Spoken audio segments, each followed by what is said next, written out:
O governo federal rescindiu hoje, de forma unilateral, o contrato com a empresa indiana Bharat Biotech, que fabrica a vacina Covaxin contra a Covid-19.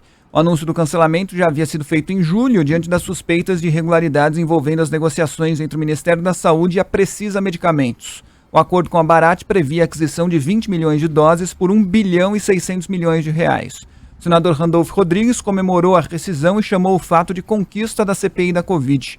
Ontem, outra vitória para a comissão, a Justiça Federal retirou o sigilo sobre os documentos que tratam do processo administrativo para a aquisição da Covaxin. A decisão em caráter liminar sustentou que o governo de Jair Bolsonaro não apresentou elementos concretos que justificassem o sigilo. Está certo o senador Randolfo Rodrigues, vice-presidente da CPI da pandemia. É uma vitória da CPI da pandemia. É uma vitória da transparência que o governo Bolsonaro, que cobra transparência eleitoral, supostamente, tenta esconder. Então, a CPI da pandemia ela foi instalada e ela deu voz, e não só, ao servidor Luiz Ricardo Miranda, que apontou as irregularidades no contrato da Covaxin. Ela se aprofundou na questão, que é um escândalo. E a gente viu isso aqui nesse programa Salve Salve Band News nos últimos dias. Era um contrato que tinha como fiador um banco que não é banco.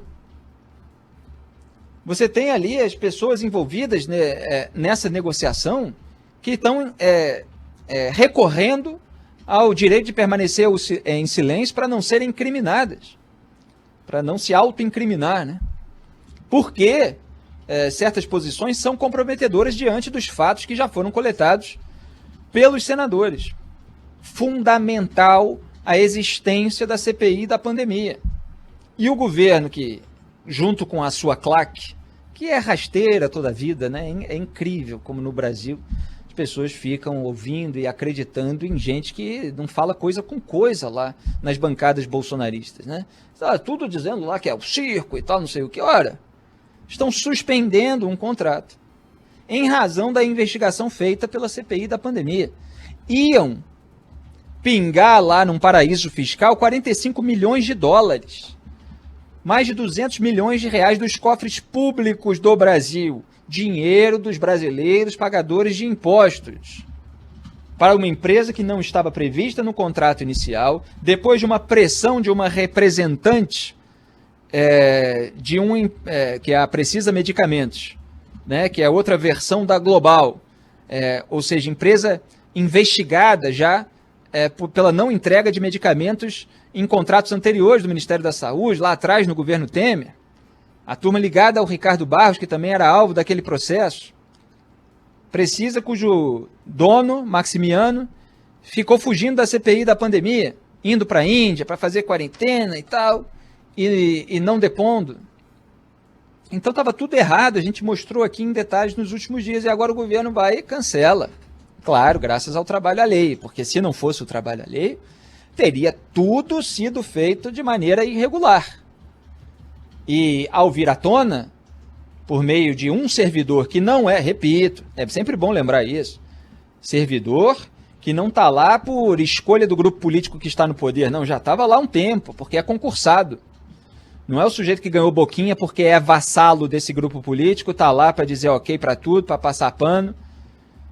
Não, ele teve ali um sentimento de honra, de eu não posso compactuar com isso, inclusive até de medo, porque isso aqui está tudo irregular, isso pode virar um processo, uma investigação, e eu vou acabar na cadeia se eu compactuar com isso. Então ele fez o certo.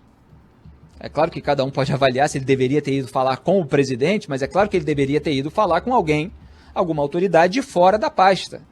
Porque a partir do momento que o sujeito está sendo pressionado para aprovar, para dar a sua assinatura, porque precisa passar por ele, para um projeto todo irregular, é claro que ele precisa avisar alguém que aquilo está acontecendo, porque é dinheiro dos brasileiros, num momento de crise sanitária em que as pessoas estão morrendo. Agora, o outro ponto é a Justiça Federal retirou o sigilo. O governo Bolsonaro queria botar sigilo nos documentos que tratam do processo administrativo para aquisição da Covaxin, quer dizer, querendo esconder. Eles querem esconder. Precisa a justiça ir lá para retirar o sigilo. Decretar aí sigilo de 100 anos dos crachás do Eduardo Bolsonaro, do Carlos Bolsonaro, da frequência no Palácio do Planalto. Não pode mostrar. Aí tudo alega segurança, problema de segurança nacional e tal. Os caras não querem mostrar a sujeirada do governo, e aí é preciso dos recursos judiciais para que elas venham à tona. Tá certo, a gente tem que buscar a transparência, seja qual for o governo. Eu busquei durante os governos do PT, estou buscando durante o governo Bolsonaro, mas as bancadas bolsonaristas que mentem para a população, elas têm 2 pesos, 2 medidas, é aquele duplo padrão da turma que está faturando.